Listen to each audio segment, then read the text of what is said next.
John refused to sign the contract, walked out on the lawyers. What he did left the boardroom speechless. London, 1969.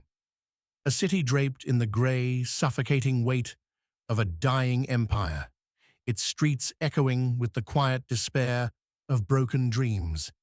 In a cold, sterile boardroom, perched high above the indifferent Thames, John Lennon was expected to sign a contract that would seal the fate of everything the Beatles had ever built.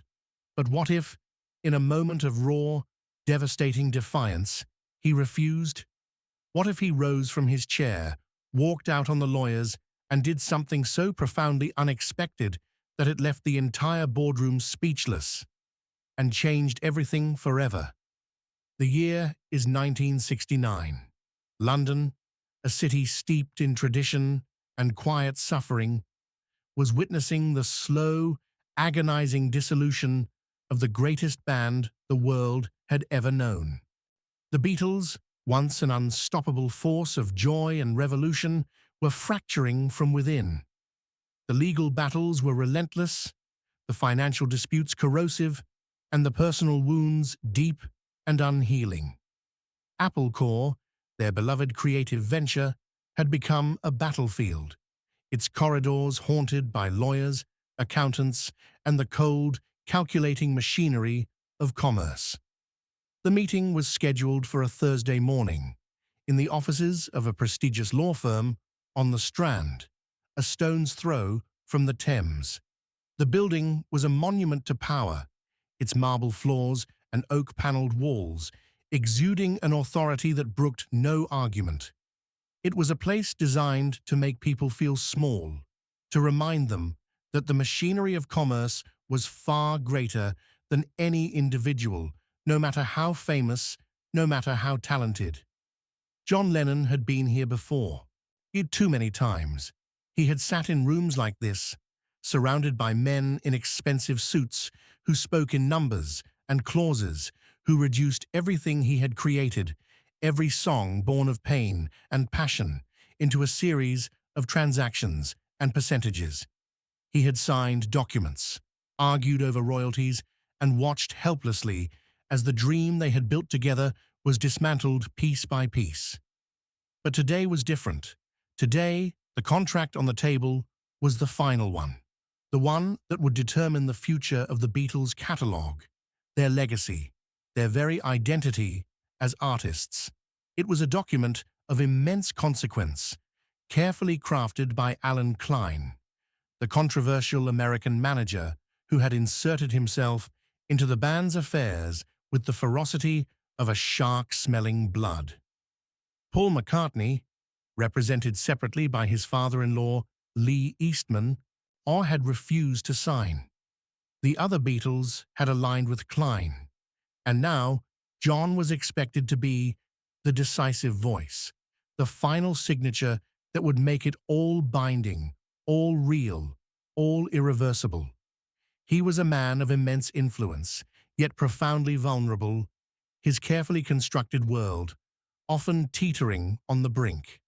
He had lived under the world's spotlight for too long, and the constant exposure had left him with a hidden vulnerability, a secret darkness that lay just beneath the surface of his often flamboyant exterior. And on this particular morning, in the cold heart of London's legal district, that vulnerability, that deep-seated defiance, would be triggered not by a single moment, but by a slow, agonizing accumulation of truths that he could no longer ignore, leading him to rise, refuse, and walk out, unleashing an act so unexpected, so profoundly human, that it would leave the entire boardroom utterly, devastatingly speechless. Hey, before we continue with this incredible story, I need to give you an important warning. Many subscribers have reported that YouTube has removed their subscriptions without notice. Just take a quick look at the red button below to make sure you're still subscribed to the channel. I don't want you to miss any of the exclusive content that's coming up. And while you're there, leave that powerful like that helps me a lot with the algorithm. Oh, and tell me in the comments, which city are you watching from? I love getting to know every amazing person who is part of this community. Your participation makes all the difference. Let's interact. John Lennon. The name itself was a declaration, as a challenge, a promise. In 1969 London, he was a prophet in chains, his environment the oppressive, suffocating confines of a corporate boardroom. The mahogany table, long and imposing, stretched before him like an altar of commerce. The lawyers, arranged in their neat, expensive rows, were the high priests of a religion he had never chosen to worship. The air was thick with cigar smoke, the scratch of fountain pens on paper, and the unspoken, relentless pressure to conform, to sign, to surrender. He sat at the head of the table, Yoko Ono beside him, her presence both a shield and a lightning rod. His iconic round glasses, perched precisely on his nose, reflected the cold fluorescent light of the boardroom, giving nothing away. Beneath the table, his left foot tapped a restless, invisible rhythm, and a private rebellion against the stillness demanded of him. He wore a simple white suit, a stark contrast to the dark, conservative attire of the lawyers surrounding him, a visual declaration of his otherness, his refusal to be absorbed.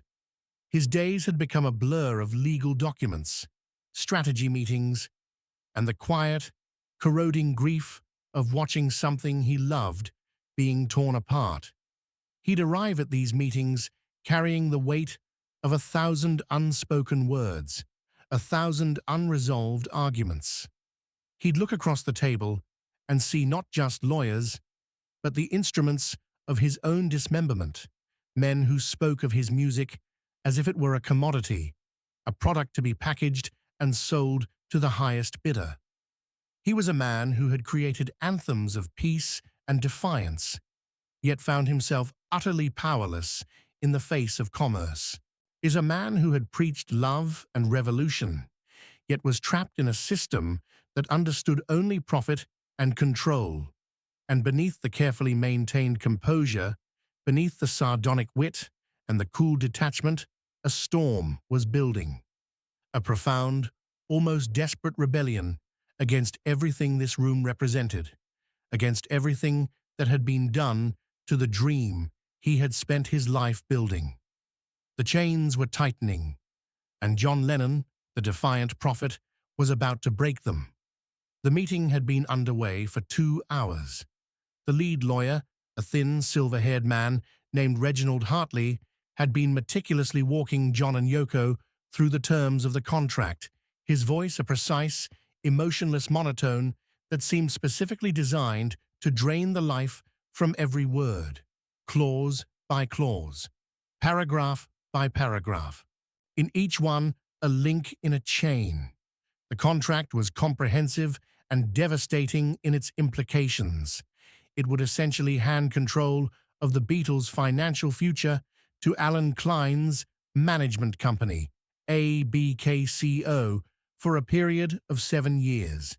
It covered recording royalties, publishing rights, touring revenues, though touring was by now a ghost of the past, and most critically, the approval rights over how the catalogue would be used, marketed, and licensed. John had read it.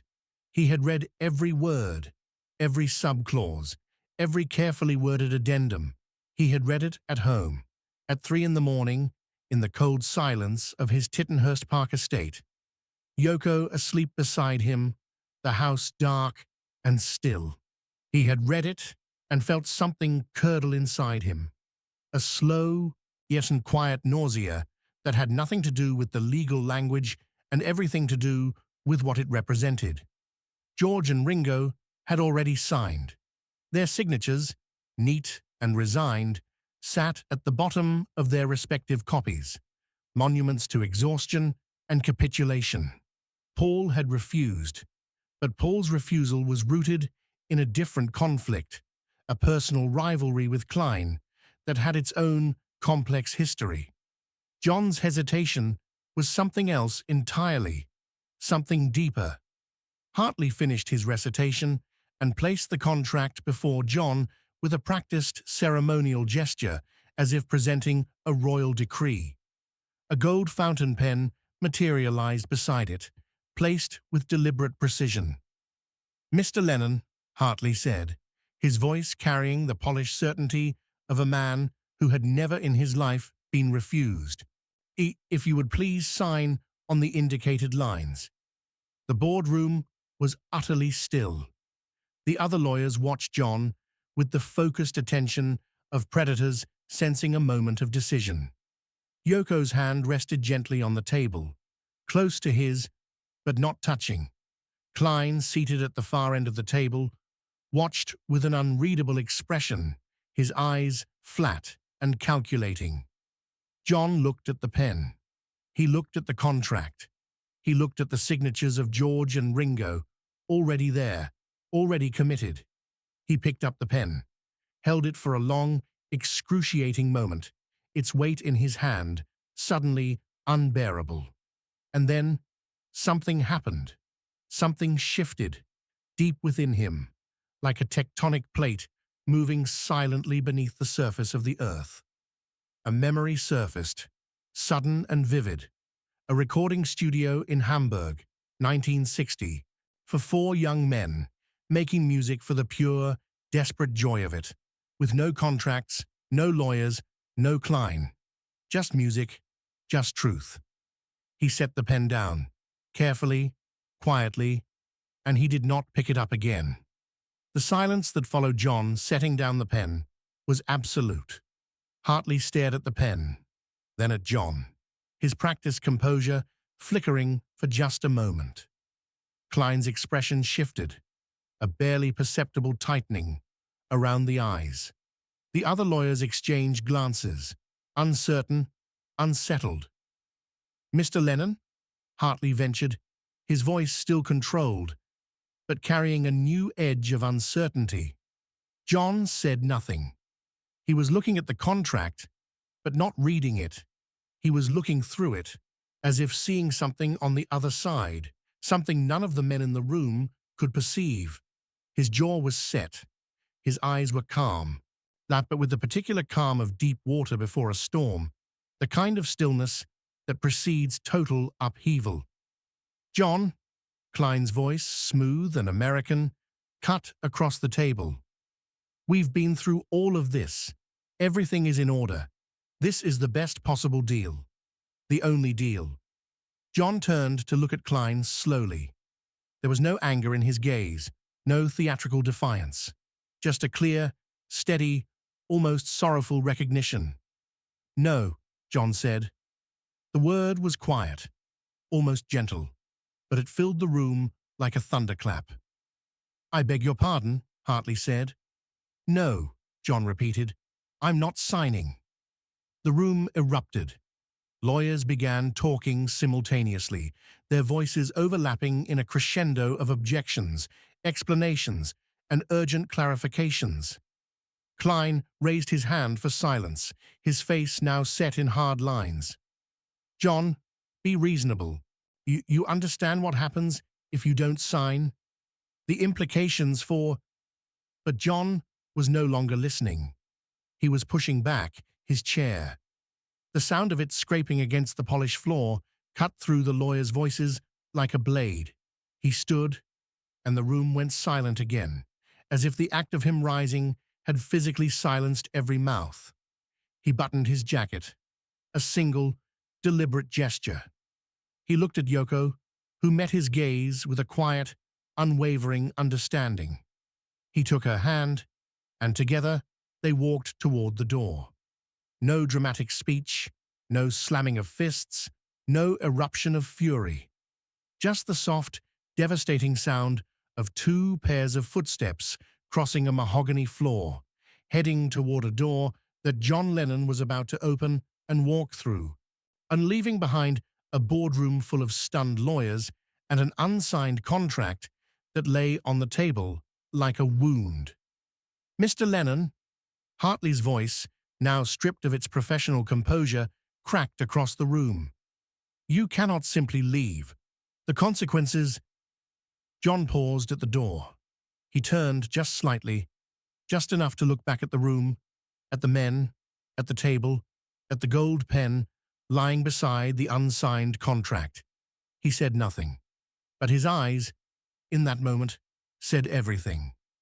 Then he and Yoko walked out. The door closed behind them, with a soft, final click that was somehow more devastating than any slam could ever have been. The boardroom remained in stunned paralysis for a full minute after the door closed. Hartley stood motionless, staring at the space where John had been. Klein, for the first time in anyone's memory, seemed genuinely uncertain, his usual calculating confidence replaced by a raw, bewildered anger. The lawyers murmured amongst themselves, their voices low and urgent, trying to make sense of what had just happened.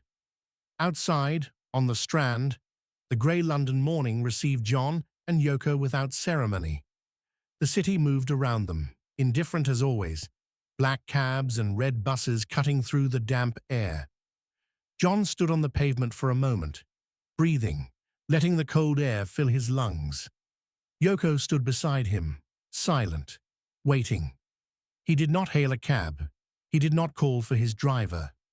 He simply began to walk. Down the Strand, past the ornate facades of banks and legal chambers, past the newspaper vendors and the office workers hurrying to their destinations. He walked with a quiet, purposeful intensity, his hands in his pockets. His shoulders relaxed in a way they hadn't been for months. Yoko kept pace beside him, saying nothing. She understood, as she often did, that this was a moment that required no words, only presence. They walked for nearly 20 minutes before John stopped. He had arrived, almost without conscious intention, at a small, unremarkable park near the embankment, a patch of green between the grey stones of the city, a few benches, a handful of pigeons, the distant sound of the Thames. On one of the benches sat a young man, perhaps 19 or 20, with a worn guitar case at his feet and an expression of profound dejection on his face. He was looking at the ground, his shoulders slumped, the picture of a person who had just received devastating news, or perhaps simply reached the end of his endurance. Before him on the bench lay a crumpled letter, its contents clearly visible to anyone who glanced. A rejection letter from a recording company, its letterhead bold and impersonal. John stopped. He looked at the young man for a long moment. Then he sat down beside him. Not as Elvis Presley had once sat beside a soldier's wife, not as a performer reaching out to a fan, but as one human being simply choosing to be present with another. "Bad day," John said quietly. The young man looked up, startled. His eyes widened as recognition dawned, a slow, disbelieving process that ended with his mouth falling slightly open. He looked at John, then at Yoko, then back at John. "You're," he began. "Having a terrible morning, same as you by the look of it," John said, nodding toward the rejection letter. "Is that what I think it is?" The young man, he too stunned to dissemble, nodded. "Third one this month," he said, his voice raw. "They all say the same thing. Not what we're looking for at this time. Not commercial enough." He laughed bitterly. "My mum says I should get a proper job." John looked at the guitar case. "Play something," he said. "What?" "Play something for me," John said. "Right here, right now." The young man stared at him. Around them, the park continued its quiet, indifferent existence. A few passers-by glanced over, some with dawning recognition, others simply curious about the strange tableau of two men on a bench, one of them seemingly asking the other to perform. The young man opened his guitar case with trembling hands, lifted out a battered acoustic, and began to play. It was a simple song, unpolished and raw, its chords slightly imperfect. Yes, its melody searching and vulnerable, but it was honest, profoundly, disarmingly honest. The kind of music that comes only from a place of genuine feeling, undistorted by commercial calculation or contractual obligation. John listened. He closed his eyes and listened with the kind of focused, reverent attention that had become almost impossible in the world he inhabited. And as the young man played, something shifted in John Lennon's face. A slow, quiet transformation, like ice thawing, like light returning to a room that had been dark too long. When the song ended, John opened his eyes. He looked at the young man for a long moment. "What's your name?" he asked. "Thomas," the young man said. "Thomas Ames." "Thomas," John said, "that song is better than anything I signed my name to this morning." Then, Sir John Lennon did something that Thomas Ames would spend the rest of his life trying to find words to describe. He reached into his jacket, withdrew a small notebook, the kind he always carried, worn and filled with his cramped handwriting, and tore out a page. On it, he wrote a name, a phone number, and a single line. He folded it and handed it to Thomas. "Call that number," John said. "Tell them I sent you. Tell them what you just played for me." He paused. "Don't let them change it. Don't let them make it something it isn't." Thomas looked at the paper, then at John. "Why are you doing this?" John stood, buttoning his jacket again, the same deliberate gesture. He looked out at the Thames, grey and endless, carrying its centuries of stories. "Because I just walked out of a room full of men who have forgotten what music is actually for," he said quietly, "and I needed to remember." He and Yoko walked away, leaving Thomas Ames on the bench, holding a folded piece of paper that would, within 6 months, change his life irrevocably. The climax had arrived not in a boardroom, not in a legal confrontation, but on a park bench by the Thames, in a gesture so small, so human, so utterly devoid of spectacle, that it left the entire world, and everyone who later heard the story, completely, devastatingly speechless. The boardroom on the Strand reconvened without John Lennon. The lawyers scrambled, Klein raged quietly, and Hartley drafted emergency communications. The legal implications of John's refusal were significant. Delays, renegotiations, months of additional wrangling. The machinery of commerce ground on, as it always did, indifferent to the human drama that had briefly interrupted it. But something had changed. Not in the contracts, not in the legal frameworks, not in the financial structures that continued to shape the Beatles' legacy. Something had changed in the atmosphere of the room itself, in the unspoken understanding of the men who sat around that mahogany table. They had witnessed something they couldn't easily categorize, couldn't reduce to a clause or a percentage. They had witnessed a man choosing his own truth over an institution's demand, and it had unsettled them in ways they struggled to articulate, even to themselves. Yoko, who had walked beside John through every step of that morning, understood the significance most clearly. In her private journals, later published posthumously, and she described that day as the morning John chose music over empire. She wrote of his silence on the walk back to their car, a silence that was not empty, but full, resonant with the particular quality of a man who has just made an irreversible decision and found, to his own quiet surprise, that he is not afraid. Thomas Ames made the call.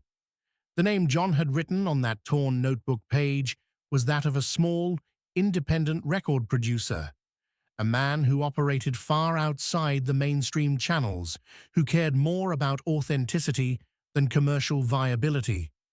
Within 3 months, Thomas had recorded his first album. Within 6, it had found a small but fervent audience. It would never chart in the conventional sense, but it would endure, the way honest things endure, quietly and without apology. And John himself never spoke publicly about walking out of the boardroom. He never made a statement, never gave an interview in which he described his reasoning. The legal situation was eventually resolved through further negotiations, the details of which became part of the vast, complex history of the Beatles' dissolution. But those who knew him, who were close enough to see the subtle shifts in his demeanor, noted that after that morning, he carried himself differently, a little lighter, a little more present in his own life. The music he created in the months that followed had a new quality, rawer, more personal, less concerned with the expectations of an industry that had spent years trying to shape him into something manageable. Working Class Hero, recorded that same year, with its stark acoustic guitar and its unflinching, almost brutal honesty, bore the unmistakable mark of a man who had just walked out of a room of lawyers and found, in a park by the Thames, the reason he had ever picked up a guitar in the first place. The boardroom on the Strand still stands. The mahogany table, the oak-panelled walls, the view of the Thames through tall, impersonal windows, all unchanged, all continuing their quiet, indifferent existence. The lawyers who sat around that table in 1969 have long since retired or passed on, their names known only to those who cared enough to trace the legal history of the Beatles' dissolution. The contract that John Lennon refused to sign that morning was eventually superseded, renegotiated, replaced by other documents, other clauses, other signatures. But the empty chair remains. Not literally, not physically, but in the memory of every person who was in that room on that grey London morning. The image of John Lennon rising, buttoning his jacket, and walking out has never fully faded. It persists as a kind of ghost, a haunting reminder of the moment when a man chose his own truth over the demands of a machine that had long since ceased to care about truth at all. Thomas Ames, now in his 70s, still plays music, not in arenas, not on grand stages, but in small venues, community halls, and occasionally on street corners, his battered acoustic guitar, the same one he played on that bench by the Thames. He has spoken of John Lennon's visit often, in interviews, and in the memoir he published in 2011, always returning to the same detail. Not the famous name on the notebook page, not the phone number that changed his career, but the look in John Lennon's eyes as he listened to the song. He was completely present, Thomas wrote, in a way that I had never seen in a person before, as if there was nothing in the world except the music, as if nothing else mattered. The story leaves us with a chilling, unsettling question. What does it cost a person to remain true to themselves in a world that profits from their surrender? What is sacrificed in the signing of documents, in the compliance with systems, in the quiet daily capitulations that accumulate over years into the erosion of an identity? And what is recovered, what is reclaimed, in the single, defiant act of rising from a chair, setting down a pen, and walking out into the grey morning air, choosing a bench by the Thames over a boardroom full of power? London still stands, and its stones holding centuries of stories, its river carrying the reflections of lives lived and choices made. Somewhere in the city, on a bench near the embankment, the ghost of that morning still lingers, the ghost of a man who chose music over empire, authenticity over commerce, and a young musician's honest song over the gold pen of a lawyer who had never once in his entire life allowed himself to feel what a song could do. The city sleeps, the Thames moves on, indifferent and eternal. And somewhere in the current, beneath the grey surface, The echo of that morning drifts. What if the most powerful thing a person can ever do is simply rise from their chair, set down the pen, and walk out into the world, choosing, in one quiet, devastating moment, to remember what they were always meant to be?